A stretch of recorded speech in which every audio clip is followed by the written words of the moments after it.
guess it is kind of odd that my first alumni weekend would be my 3-week reunion. But here I am. Many were unaware or in denial about the state of things at this university, and so the Obama affair was understandably shocking for them. But as we go forward, we who love Notre Dame must view the whole affair in the proper light, not as a passing food poisoning, but as a terminal illness, one which began long ago. Mr. Dempsey and those at Project Sycamore, or I guess the Sycamore Trust, constantly remind us that for the university to be Catholic, the faculty must be committed to the Catholic mission. This doesn't mean that the entire faculty must be Catholics, but rather that everyone on the faculty should at least be on board with the Catholic intellectual mission, with the majority of them being Catholics themselves. But in recent decades, this has been in danger. Now, barely a majority of the faculty is Catholic in name. Barely a majority even checks the box. And forgive me for the repetitive nature of this, it's just so important. And as a student, or I suppose a recent alumnus, I ought not speak about the inner workings of the faculty debates. But I can tell you that a majority of the faculty at Notre Dame consider Catholicism a personal choice and something that should not bear on coursework or curriculum.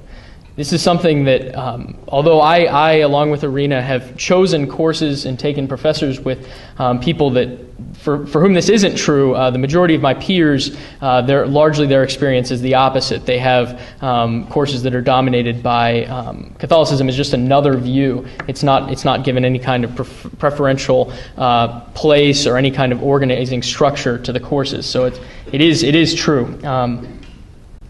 In fact, the Obama affair made this all the clearer. The majority of faculty think it's ridiculous that Catholic bishops, I think you have the list there, should concern themselves with what our university chooses to do or teach. All this is especially true among the younger faculty, and so the problem will only get much worse. Now, many claim that there are great things going on at Notre Dame that we should be proud of, and this is certainly true.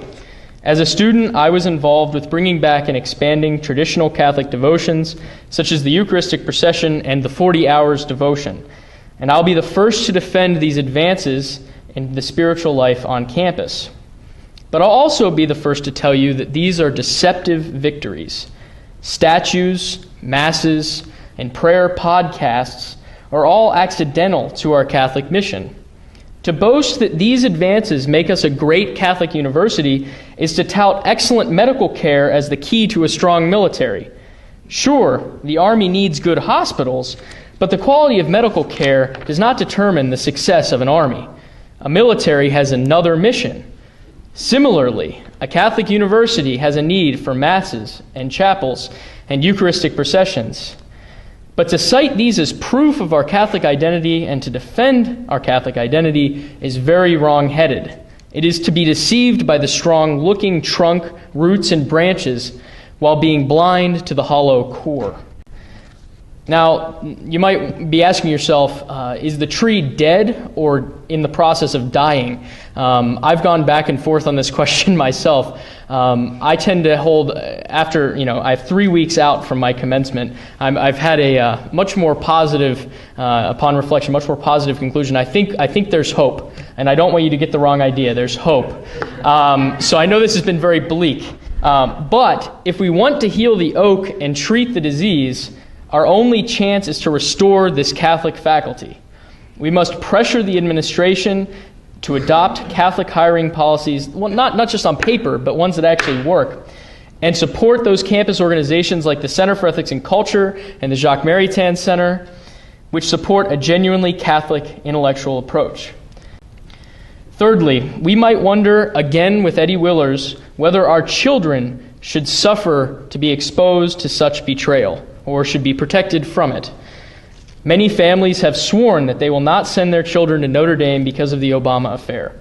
And I think such an unqualified prohibition would be unwise. But in my experience, the particular danger at Notre Dame is not secularism, but lukewarmness. If your child or grandchild comes out of Notre Dame an atheist, they probably would have come out an atheist no matter where they went for school.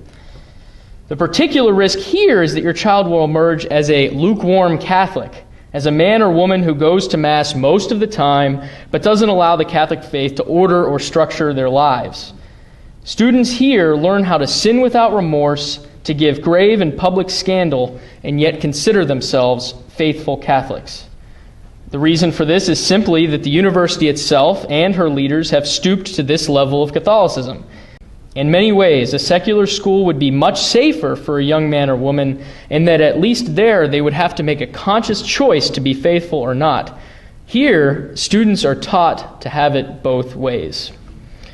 Thus, Notre Dame is a very dangerous place for young souls. It is dangerous and it's a tough fight, but the virtues gained are worth it, both intellectual and moral. If you've raised your children to be conscientious Catholics, if they have a firm foundation in Catholic thought and practice before they come here, then they'll survive, and they'll be better for coming here, not to mention the help that Notre Dame would receive, and we need it. But if you want your children to receive that foundation here at college, I would ask you to think twice. The only foundation they'll receive in the Catholic faith here is one of sand. If you want your child to learn how to be a good Catholic, send them elsewhere. But if they're battle ready and you want them to learn how to be a hero, how to be a saint, send them here. Be assured that I love Notre Dame and am not happy to speak these words. But returning to that common man of Atlas Shrugged as he mused on the great and hollow oak, I join my thoughts with his. It's the twilight, Eddie Willers thought. I hate the twilight.